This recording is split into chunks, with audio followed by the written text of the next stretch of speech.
Greetings. This is Michael Erlewine, and I want to talk about what's called in Dharma practice a Dharma term called Bodhicitta.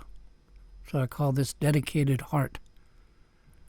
And here I go again, jumping into an attempt to describe something that's beyond description.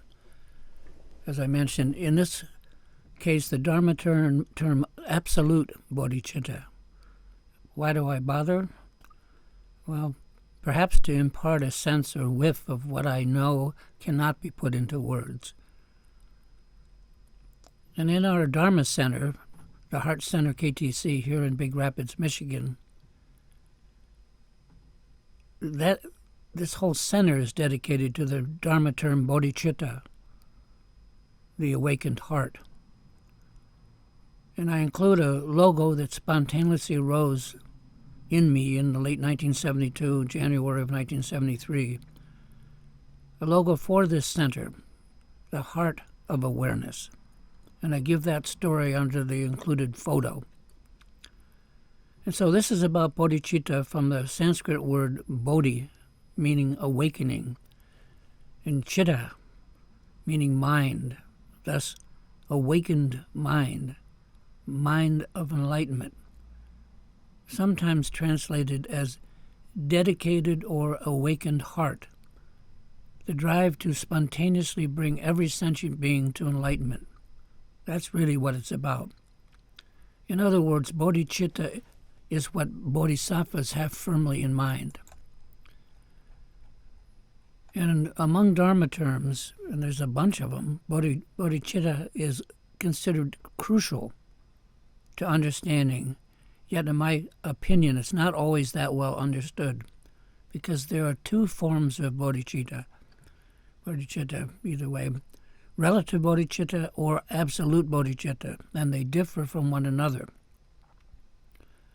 Relative bodhicitta is the compassionate intention, our good intent to help others, and it's often described as the aspiration to become a bodhisattva.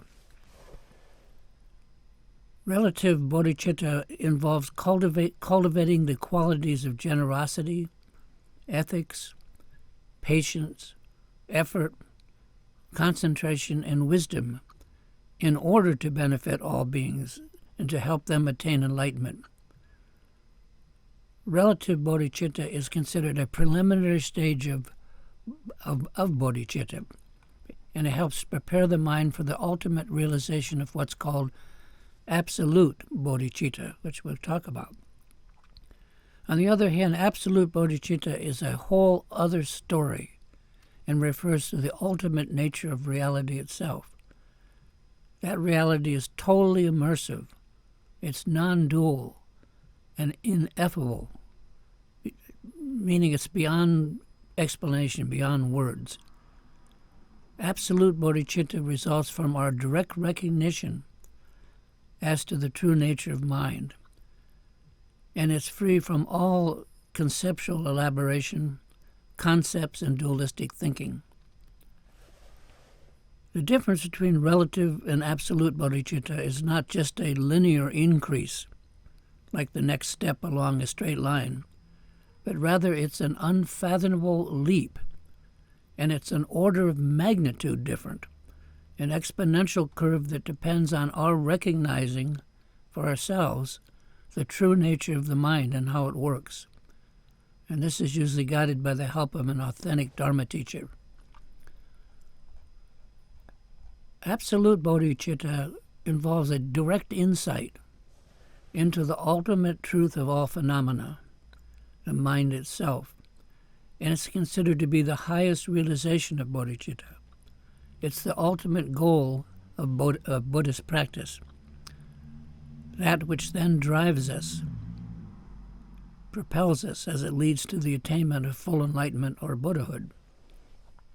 So, in summary, relative bodhicitta refers to the compassionate intention to help others, to be of use, at least intellectually, meaning well, while absolute bodhicitta refers to our reaction to our direct recognition of the ultimate nature of reality. It's what happens. When relative bodhicitta is a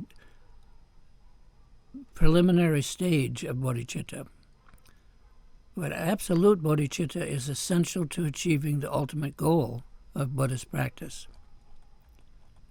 So just to kind of go over it again, relative bodhicitta is developing the idea and concept of bodhicitta, while absolute bodhicitta has been described as an unrelenting urge or drive to share Dharma with all sentient beings no matter what. So it differs from what's called conceptual or relative bodhicitta, which is our good intent, because absolute bodhicitta is not relative or dualistic. Rather, it's a single-minded, one purpose, and is not considered intellectual or conceptual in the least. It's full immersion into the deep inner urge to benefit all sentient beings, come what may. In other words, absolute bodhicitta is not a wish, not an intellectual intent to benefit, but rather, as mentioned, a profound urge and drive, and the ability to share the Dharma with others. And by share, here I mean to do anything necessary to help bring about in others the recognition of the actual true nature of the mind.